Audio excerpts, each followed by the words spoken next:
Previously on MasterChef Australia. Welcome to beautiful Frankston. Woo! Let's go! A tavern takeover. I love this. There's such an energy about a commercial kitchen. Put their teamwork to the test. Turn it over. Game is on. We want this immunity. Service, please.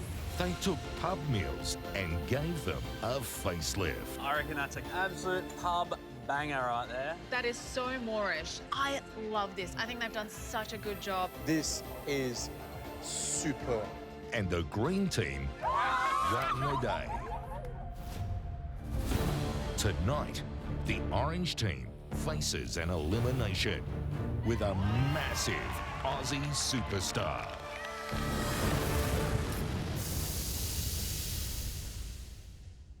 Oh yeah, the clouds just came out of nowhere. As long as they're not black clouds. They're not quite black. The aprons are though. Oh, hadn't noticed. Oh, God. We're in black aprons. It's another elimination, and I just know I don't want to be here. One cook at a time. But there is no time to be too stressed out because I can smell top 10 and it smells pretty damn good.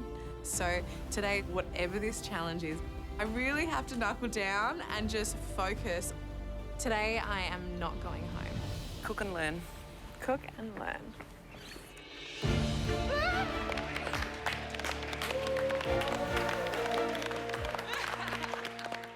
Walking into the kitchen, I can see there is a setup that was similar to Jamie Oliver's cook-along challenge, which I had FOMO about standing in the gantry.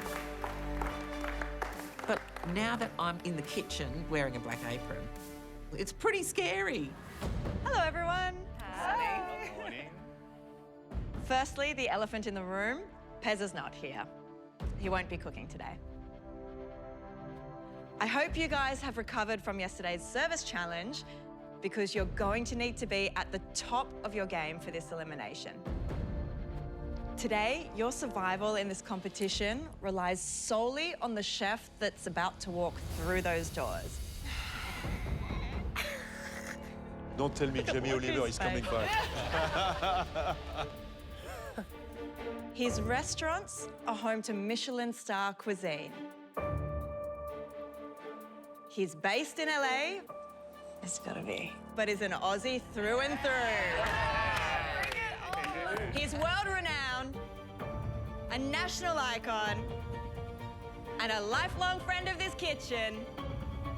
Please welcome Curtis Stone!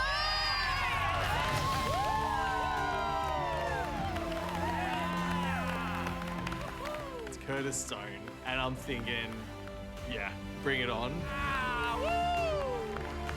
Here he is, Curtis Stone! Curtis is such an amazing icon of Australian cooking. I've followed him since, surfing the menu, and then now he's got 2 Michelin star restaurants. It's pretty incredible.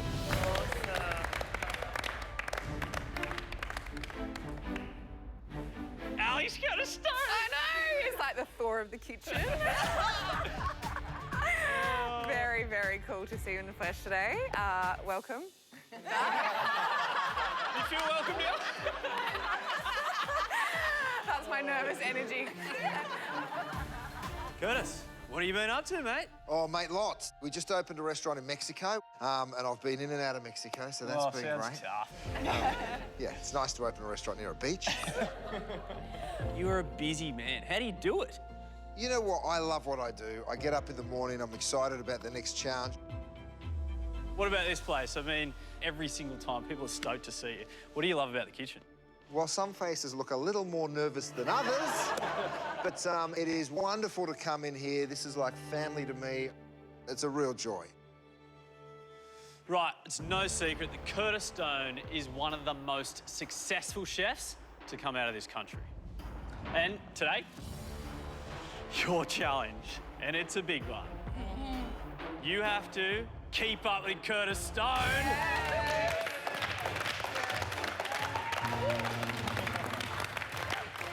No pressure.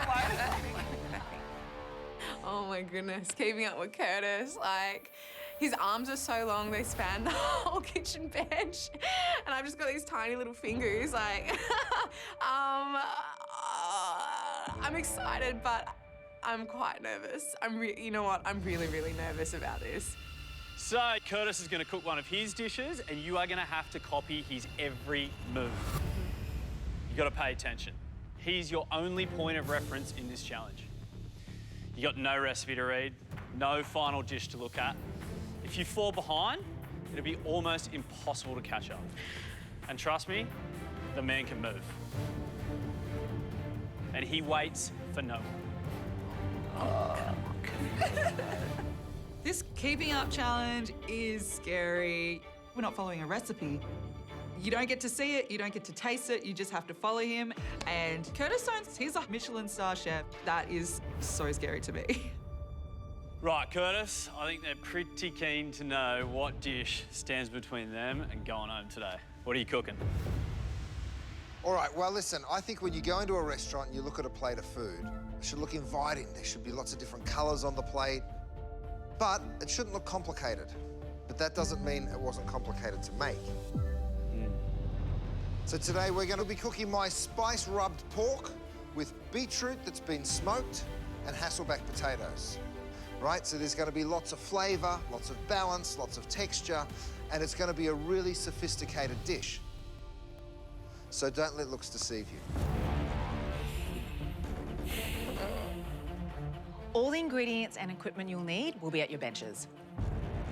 You'll have 60 minutes. As soon as Curtis finishes his dish, you'll have 10 seconds to finish yours.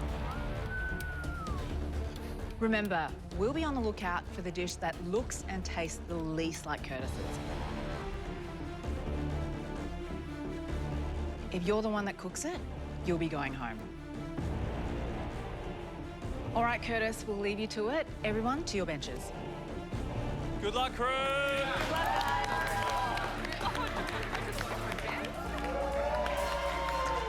All right. Are you ready? Yes, chef. I have never made spice-rubbed pork with smoked beetroot and Hasselback potatoes before. Get lucky, get dodge, get crispy. But I'm actually embracing the fact that it's a savoury today, not a dessert. Because I'm here to learn and I'm here to grow. And if I want to be at the top of MasterChef, I can't be just sticking to dessert. Oh, it just got real in here, didn't it? Game on, the challenge is here. I want to show Curtis that I can keep up. Yes, chef. To keep up with this challenge, it's a matter of listening really, really carefully. And I'm generally very good at listening and multitasking because multitasking is something all mums do, right? Are you ready? Yes, chef. Bring it. Yep. Well, that's good, because you're 60 minutes. Starts now. Good luck. Go! So the very first thing we're going to do is pull up some ingredients from below. I never in my wildest dreams would have thought I would be cooking a dish, essentially with Curtis Stone, in one, you know, in this kitchen. Like, it's just, I'm really totally lost for words. And immediately, you need to get your beetroot for the smoked beetroot puree cooking. So go ahead and remove your beetroot from the stem. You're looking for about 4 of these beets. But I know Curtis is so quick in how he operates. It is crucial to pay the most attention I have ever paid. And what we're going to do is we're going to pressure cook them in a little orange juice. Exactly 3/4 of a cup. Pop your beets in and start pressure cooking. I'm hungry to say in this competition, so if I go into a mode of panic or stress, I need to find a way to shake it off and just focus, focus, focus, because that's when the wheels kind of come off the bus for me. Okay. Next, Come on, Sue, use those muscles. what we're going to do to our beets next is turn some into a pickle. First, we're going to do a 1, 2, 3 pickle. So you start off with 1/2 cup sugar into a pan. Then you add 1/4 cup of sherry vinegar and 3/4 cup of water. What's the heat on that, Curtis? You want to bring it up to the boil as quickly as you can. Then grab yourself the bigger of the two cutters. Take one of those beetroots and just push that cutter onto the top. And then you can sort of just shave down the side of the cutter. Was it half a cup of sherry? Half a cup of sugar, quarter cup vinegar, 3/4 water. Curtis is moving so quick. So you're just going to slice away like that. I'm already falling behind with these beetroot pickles, and this is just the beginning. And then you're going to give me some nice thin slices of that beetroot on your Japanese mandolin. So fast. Wait, what? What's he doing? Am I cutting around it? I'm struggling because I'm an artist and visuals are everything. What am I cutting around the cutter for? Just to give it a nice shape. So the fact that I can't visualize the end goal in that plate, that's a hard feat. And I'm just confused. How thin are we doing these beetroots? And I'm asking questions as I go along. I'm not going to repeat everything 5 times, you guys. You got to listen the first time. It's so speedy. But Curtis is giving me some tough love. The beetroot should be sliced. This is a bad start for me. Season it. Just give it a little stir to help dissolve that sugar.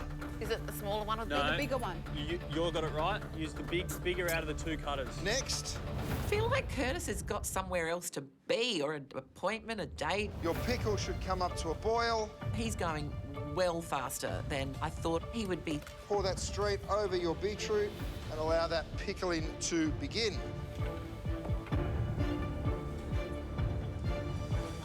There's a lot going on. Damn it. I'm trying to listen, but at the same time catch up, and I'm missing some information. Did that beetroot go in the pan? No, in a bowl. You got to watch. You got to watch and do. At this point, I'm feeling flustered. I need to make sure that I catch up because I don't want to go home. This is hectic. This is hectic. I would be so terrified if I was down there. Curtis Stone is not stopping. And that plate of food needs to be exactly like Curtis. I'm just going to come and have a look for your pickled beetroot. There you go. He really is treating me. It's like a pro kitchen. Beets are beautifully cut. Well done. Beets are nicely done. Well done. Dash, Lockie, and Alex seem to be keeping up. But Sue and Jill are struggling. Oh, God. No. No? It's got to be really, really thin. I can definitely feel the pressure. There's so much pressure on everyone today because no one wants to go home. Got to move, guys. Come on. Gotta move faster, Sue. So I've pickled my beetroot. Now I'm going to move on to my cream cabbage. So grab yourself a saute pan. Beetroots are in the pickle, and my other beetroots are in the pressure cooker with the orange juice. They're cooking away. They're sitting pretty, looking good, and we're about to start with cream cabbage. Go ahead and brunoise your shallots. Right, so you're going to cut nice thin strips of your shallots first. I actually feel good at this point. I feel like I'm keeping up with Curtis. Yeah, lucky. You don't want big chunks of shallots in your cream cabbage, so it's got to be a nice fine dice or brunoise. But I'm having to move quicker than I've ever moved before. So take just a little knob of butter and add it to your pan, and then sweat your shallots until softened. And the shallots go in with the butter. The shallots get sweat in butter.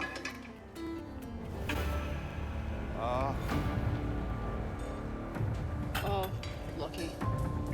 Yes? Just breathe. Trying. Yeah, absolutely. Trying. I've gone right through the top of my finger. Nail, big chunk out. Squeeze that really tight for Yeah. so I can get it. I can't. I've got to keep up with a Michelin star chef right now. This is the last thing that I need.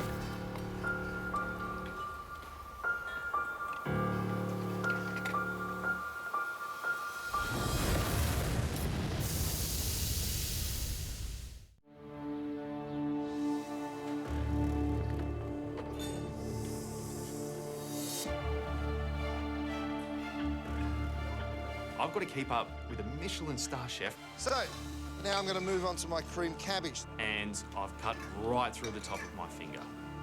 Get your Savoy cabbage. I'm falling behind. I feel bad for Lucky. And then cut them into ribbons about 2 centimetres in thickness. I'm watching Curtis and I'm just trying to listen as much as possible. Into your mortar and pestle, we're going to grind those caraway seeds. But he just keeps moving and moving and moving. As soon as that goes in, make sure there's no colour in those shallots. We add our cabbage. You'll hear that sizzle. That will start to sweat down. Need to get your cabbage out, Sue. Half a cabbage cut into slices. How was that cut? We're going to slowly saute that cabbage. He's very good. We want to keep it pretty blonde in terms of the colour, so it's lower heat as you can find on your cooktop. We're onto the cream cabbage. It needs to be a gentle, slow cook because cabbage takes time to be cooked properly. Because if it's too hot, the outside's just going to burn, the inside's going to be raw. Into your cabbage, I want you to take a little of the white wine and deglaze your pan with around 1/4 cup. How's everyone feeling so far? Good, chef. I am feeling pretty okay. I'm on par with Curtis. It doesn't really matter what everybody else is doing. This is my race to run and I'm here to win it. Take 1/3 cup of cream and pour that in. Did you put all the wine in? Curtis is moving so quick. I'm already behind because those beetroots took up all my time, and now I'm kind of guessing with this cabbage. Stir the cream through the cabbage. But I'm a visual learner, so I'm just going back and forth, looking at Curtis's cabbage. I know I have to follow his rules and his steps, but I also need to trust myself. Oh, come on, Jill, use your instincts. I'm already way behind. I've cut my finger. I've had to get the nurse to attend to me. I just feel like I'm in all sorts right now. Push, push, push. But I can't give up in this moment. 1, 2, 3, Everything's on the line for me. 5. I'm a single dad and I want to change my career. I want to change my life and I want to change my life for my daughter as well. Good job. And every day that I come in here, I'm learning more and I'm starting to get this serious drive about that I can do this. I cannot go down without swinging. I just need to get in and just work even quicker. It's good, bro. Yeah, keep pushing, mate. Way to push, Lock. We've got 40 minutes to go. We have our beetroot pressure cooking. We've already pickled some beetroot. I'm letting my cabbage saute. I'm moving on to my Hasselback potatoes, which is what? That's right, you need to be moving on to your Hasselback potatoes too. You're gonna place 3/4 of that clarified butter into your pan. Everybody look at me. You see these pegs on your station? This is the guide that you're gonna use to cut your Hasselbacks. So grab one of the Charisma potatoes.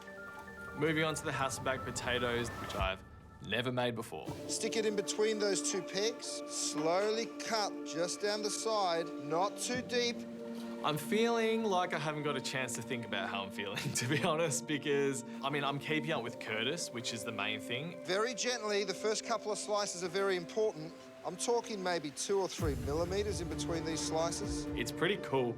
When you cut through it, it creates these ridges that really crisp up, give you a potato chip type texture, but the bottom is beautifully left intact, so you get this like mix of textures where it's crunchy and also a really rich, smooth potato at the bottom. Guys, this is one of the biggest pressure points of this dish. I'm learning as I go. I'm just watching and listening what Curtis is doing and following every single step. Good job, Darsh. Okay, we take our Hasselback potatoes, cut side down. The side that you cut is what you're gonna put in. Curtis, how hot is it bubbling, your butter? It should bubble. How's this end? Not great. Sue's just struggling to like listen and do like. So Curtis has put his Hasselback potatoes into the clarified butter, and I'm still trying to catch up from trying to finish off this cabbage. Damn.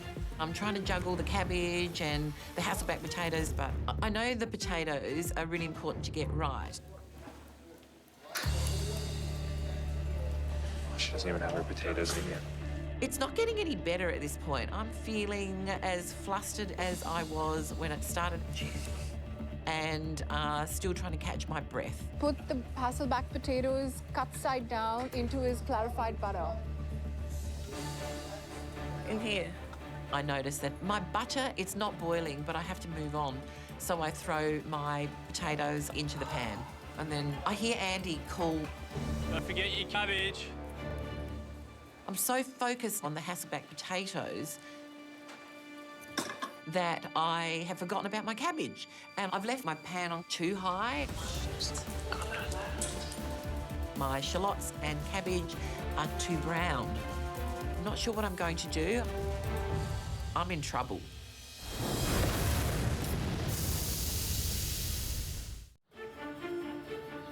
Your potatoes should be ticking along. Come on, guys, keep up. I've screwed up my cabbage. The cabbage is meant to sweat down very, very gently, but I've left my pan on too high. My shallots and cabbage are too brown. There's no time to start again. My Hasselbacks are coming out of the oil. Yum. Sorry. Good job, Jill. Yes, Dashay. I feel like swearing and cursing and pulling my hair out. Come on, Sue, push, push. But there's no way I'm giving up, that's for sure. I found myself here because my kids have grown up. I've done lots of things for the family.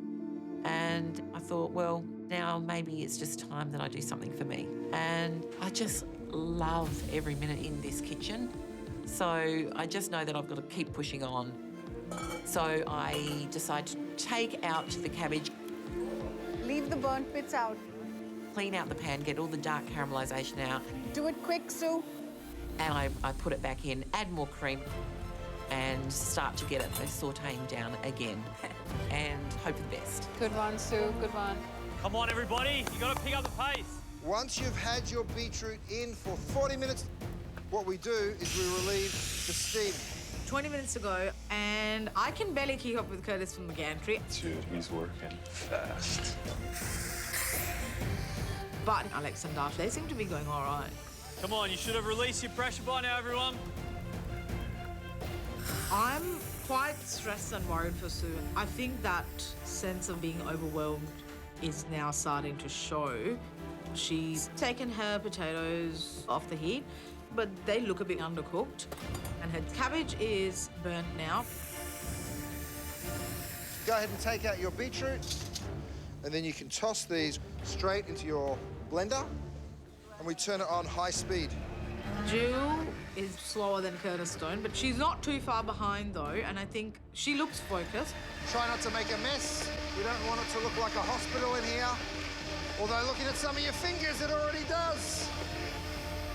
And I'm so proud of Lockie. Yes, Locke. He's put his head down and he's working really hard.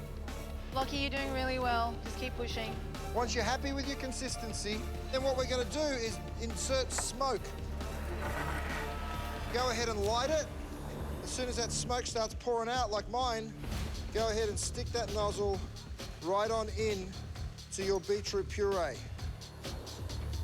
How much smoke, Curtis? You want a lot of smoke. A lot of smoke.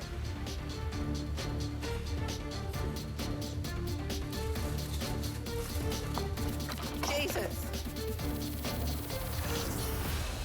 Good, good, good. We're about to push some smoke through the beetroot puree, and I can't believe I'm actually starting to catch up. Now, we're about to make the spice rub that's going to go on your pork. I want 2 teaspoons of fennel seeds. We're going to toast them. I know how to make a spice rub. I know when it's ready. Then we're going to take a teaspoon of coriander seeds. This is kind of something that I'm actually really comfortable with in this cook. So now I'm starting to feel back on track. Pop them into your mortar and pestle. Use your muscles. You need to season your pork fillet, so get it out of the fridge. I'm feeling really happy. I feel like I'm ticking all the boxes as I go along. You know what I love about this pork? Coles brand pork is free of artificial growth hormones, it's free range, and it's RSPCA approved. So you know it's going to taste delicious, but you also feel good about where it came from. Honestly, just producing bucket list moments. It is such an honour to cook alongside and keep up with Curtis today. And then pick up your grill pan. Can everyone see my grill pan? Mm-hmm. Stick it on the heat. How high is the cast iron pan? You want it on a medium to high heat. Go ahead and season your pork fillet with that beautiful spice mix that we made. Season both sides, Curtis. You roll it so you season all of it. Once you can feel some heat in your grill pan, go ahead and place your pork fillet into the grill pan.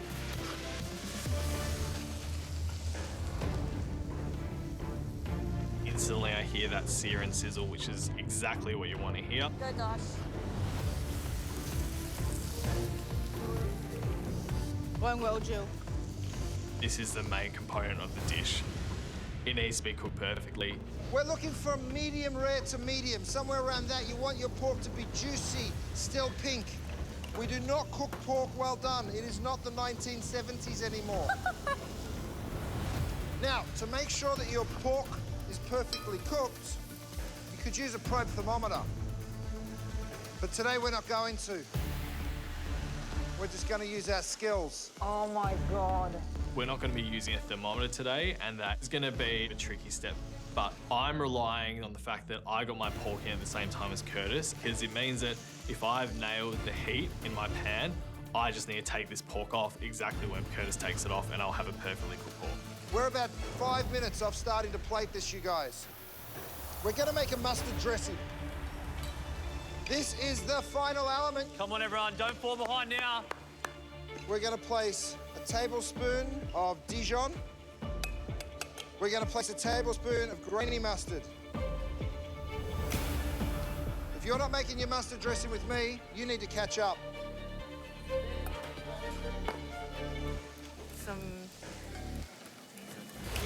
5 minutes to go. This whole cook has been chaos, but I'm trying to catch up as best I can. I need a tablespoon of maple syrup. A tablespoon of maple syrup. Tablespoon of maple syrup. There's a few elements that I'm worried about. That cabbage. I tried to give it a second life, so only time will tell. And my Hasselback potatoes, it's not looking crispy, but there's no way on earth I'm not going to finish this dish. So I'm working hard. Yes, it's messy. Looks like a bomb's gone off, but failure today is not an option. You need a couple of tablespoons of extra virgin olive oil. Can I use your oil, buddy? Yeah, mate. Excellent. Couple of tablespoons? 2. Yep. Dos. Stir your mustard dressing. Guys, in 1 minute, my dish is going to be completely finished. Crazy. We ready? What? Silence. No comment. God. My heart's beating really fast, but there's no way on earth I'm not going to get all of these elements on the plate. Go ahead and get your serving plate. Plating. You guys watch. Okay, cream cabbage. Take it from your pan. Cabbage. Pop it into your circle cutter. Don't push down on it too hard because you'll push the cream out of it. You gotta be plating, guys. Remember, you only got 10 seconds after Curtis finishes. Nice, Shirley. Remove your cutter. Pick up your prettiest Hasselback potato. Place it on your plate. Yeah. Yeah, Dosh. Time to Yeah, shine. Dosh, this is you. Let's go. I'm gonna take a little quenelle of my smoked beet. Take a beautiful little dollop. You. Let's go. Final push. Come over to your pork. When you carve your pork, you're gonna cut straight across the grain. I don't want you to cut it on a bias. Straight across like that. Yours should be beautiful and pink in the center. Yum. Yes.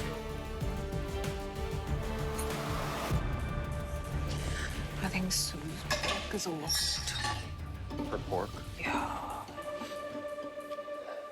So I have got the Hasselback potatoes, cream cabbage and smoked beetroot puree onto the plate, just like Curtis's.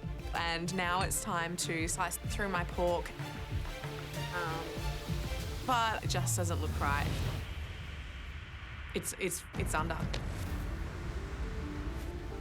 Yeah, it's a bit under.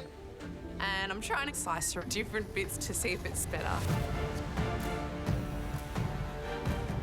But I'm in so much trouble. Pick those medallions of pork up. place them in a straight line off your cream cabbage. I don't know what to do right now.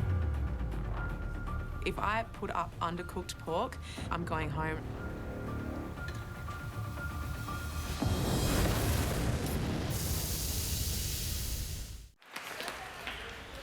As soon as I'm done, you get 10 seconds. Go ahead and pick up a piece of this beautiful pickled beetroot. You should be able to pick it up almost from the center, and it should fall almost like a rose petal. Curtis is already moving on to the next step and almost finished plating. But it's got to get back on that pan, because if I put up undercooked pork, I'm going home. Quick, quick, quick. But all this time, I've been doing so well, keeping up with Curtis, and now I've just lost the wheels to this cart. Pick up your mustard dressing. This is my final touch. I'm about to start the 10-second countdown. Let's go, guys. Come on. All right, you're just going to put a few drops Get everything of on the that mustard plate. dressing. In all sorts of worlds right now. I don't even know what I'm feeling. I don't have time to know what I'm feeling. We're cutting it close. Let's go. Come on, Alex. Alex, you don't have time. At this stage, I don't even know if this is actually cooked. I've just got to get this pork off, slice it up, and get it on the plate. And that is my spice rub pork with Hasselback potatoes and smoked beetroot. You know what that means, everybody? We got 10, Pickled beetroot. 9, 8, Where the dressing go? Oh, yeah. 7, 6, 5, 4, 3, 2, 1. Done. Step back. Well done. Well done, guys. Well done. Yes, love. Holy dooly. That was pretty. Oh, I forgot the dressing. Oh. Yeah. Oh, did you? Yeah. Look, I've got a finished plate that I'm really proud of. The cook was insanity. The cabbage was a work in progress. I was trying to workshop it along the way, so I just hope that the Hasselback are enough, the cabbage is enough. I'm pretty certain that my pork is cooked good, so again, I just don't know until it gets served up. Feeling relieved that that's done and I actually got every element on the plate.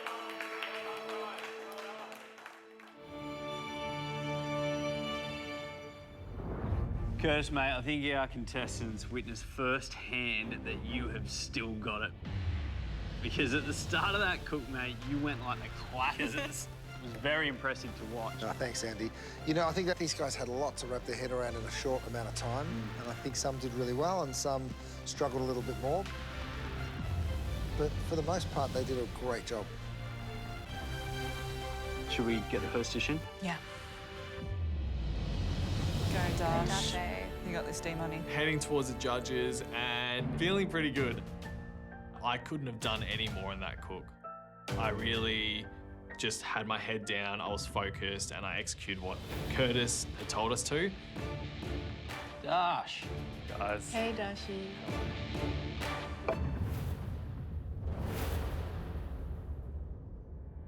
Dash, how'd you go? Oh, that was intense. But, I found a way to enjoy it as well. It was really good. I want to know what you enjoyed about that cook.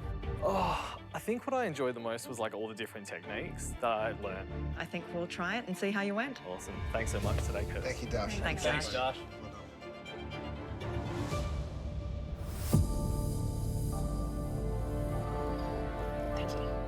Let's dive in.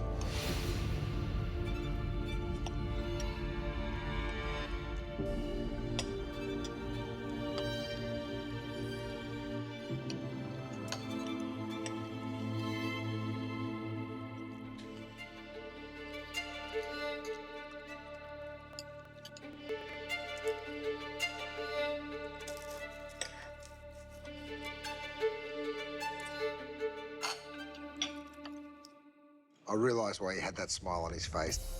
He's confident for a reason. I mean, what a triumph. You know, I think each element of the dish he has done a really good job of. I think the stars on there are the pork, and the potatoes were super crunchy. He cooked those really, really well. I love the dressing, really nice and acidic and sweet at the same time, which was just perfect to mop up the pork with. The smoked beetroot puree was divine. It's seasoned properly. It's not bitter. It is smooth. It's a delight. It's like a soft ice cream. It's just beautiful. I'm really proud of him how he worked today, you know. I think he was clean, he was concise, and it really does show with a lot of elements. It's amazing when you do nail these sorts of cooks, when you get shown how to make the perfect puree, how to cook the perfect pork, that light bulb moment goes off, and I reckon Dash is sitting there and he's going, now I know how to do these techniques, I'm going to use them for the rest of the competition. Absolutely. Nice one. Good luck, Alex. On you, Chris. Delivering this plate of food, I'm feeling the biggest sense of embarrassment. I've jeopardised myself. I didn't plate an element that I had made. So if this pork is not cooked to perfection, then I'm going home today.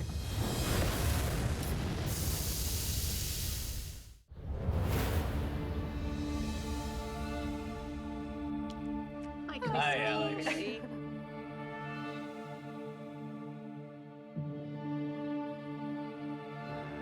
How you feeling, I'm gonna Alex? cry. She's gone, you're right.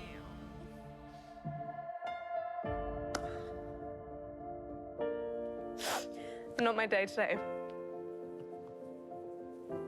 Not my day. What happened? The time got the better of me, I think. Looks like you were in pretty good control. I know. I was on it. Everything I was on.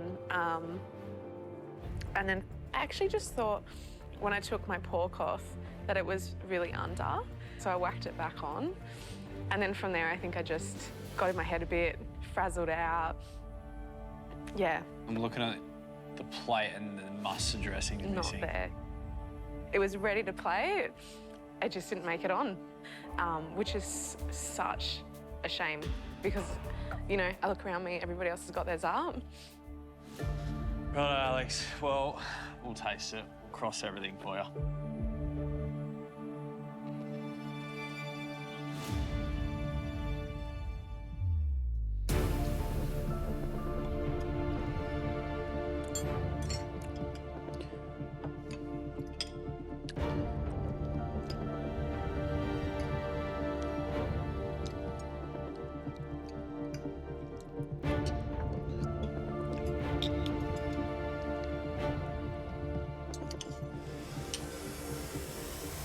Pickle. Full pickle points. I think that they were pretty pristine. Really, really like gossamer thin. You can hold them up, see through them, but they still added all of that brightness, all of that acidity to the plate. And I really, really seriously enjoyed the potatoes because the bottom was soft and the rest was like crispy. The cook on the pork is surprisingly accurate. So I actually admire the fact that she tried to fix it rather than just be like, I didn't cook it enough. There was no dressing on the plate. And the punch of spice from the mustard and that little bit of sweetness from the maple really brings the dish together. And without that, you're wondering why this plate of food's been put in front of you.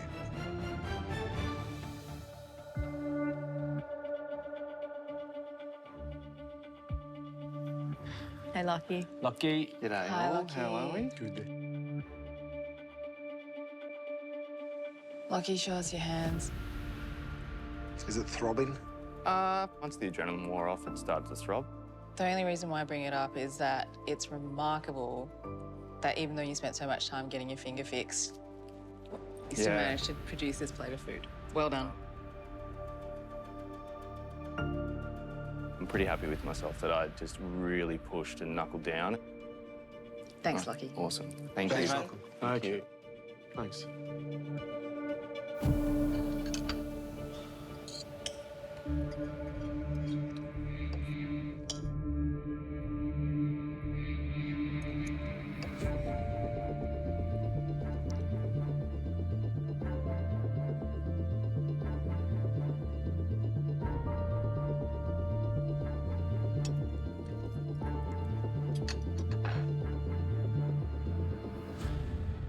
The star of the dish really was the pork, right? And he's cooked that nicely. And that, of course, is the main element on the plate.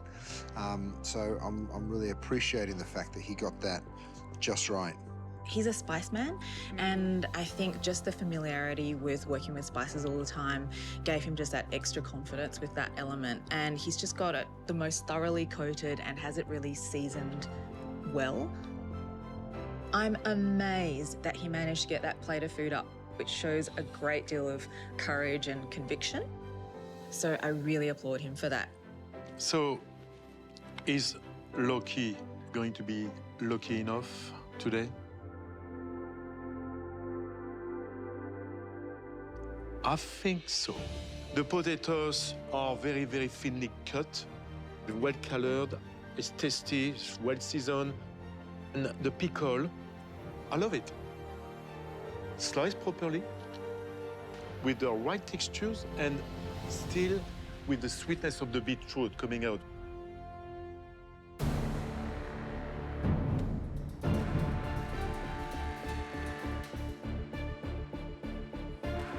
Hey, Jill. Hello. Hi, Jill. Ah, Jill.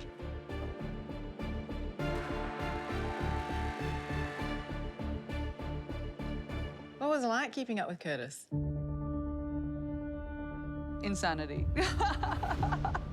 Yeah, thanks for that. No, I'm such a visual person, as you guys know. I need that visual. So to not have that was really tough today. So I had to use a lot of gut instinct. Thank you, Jill. We're going to taste your dish. Well done, thank you.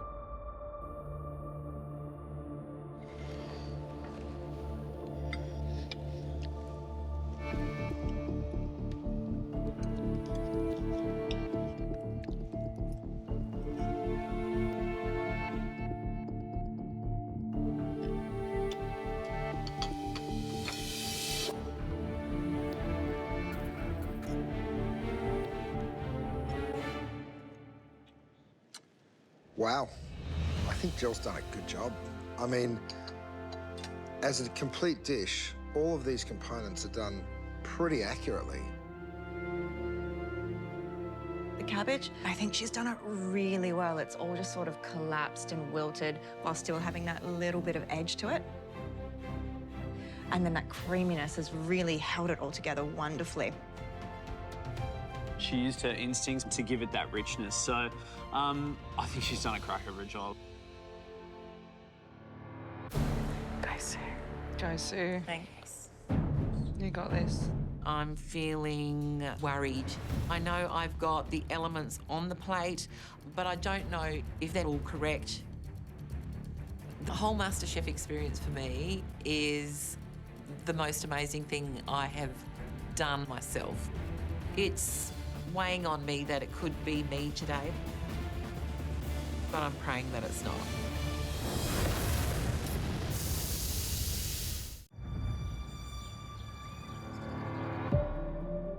Hey, Sue. Hello. Hi, Sue.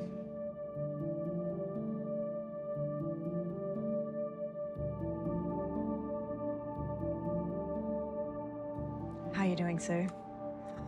Again, I'm worried.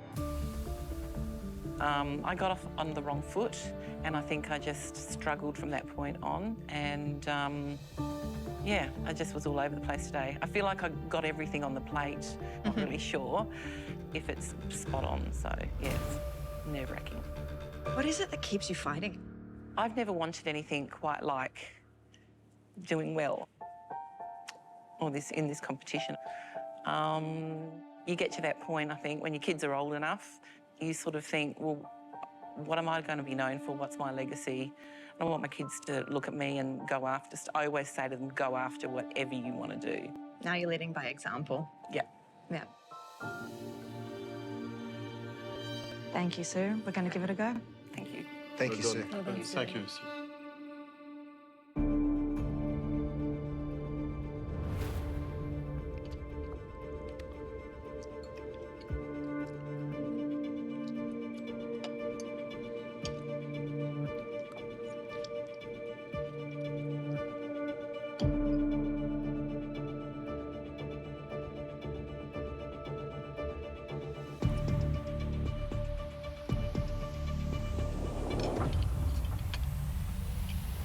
Sadly, with Sue's dish, there's quite a lot to talk about.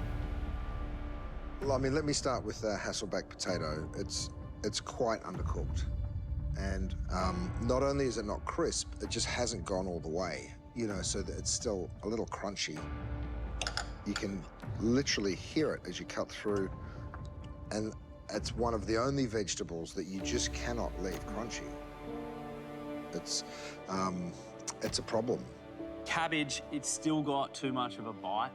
And some of it was a little bit burnt as well. And in an effort to balance it, she's added cream too late. You can kind of taste that raw cream flavour. And the pickle is missing that element of that vinegary or sharpness. The pork, which is the main element, is a bit over. So it translates as quite dry, the meat. I'm really concerned for Sue because I feel like there's very few redeeming things about this dish.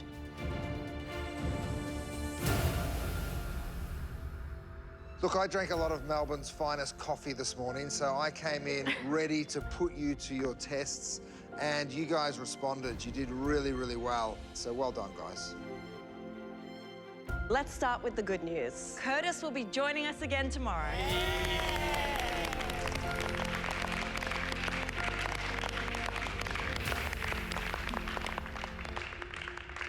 Now for the not-so-good news. Unfortunately, one of your dishes had fundamental flaws that we could not look past. The cook going home. Sorry to say, Sue.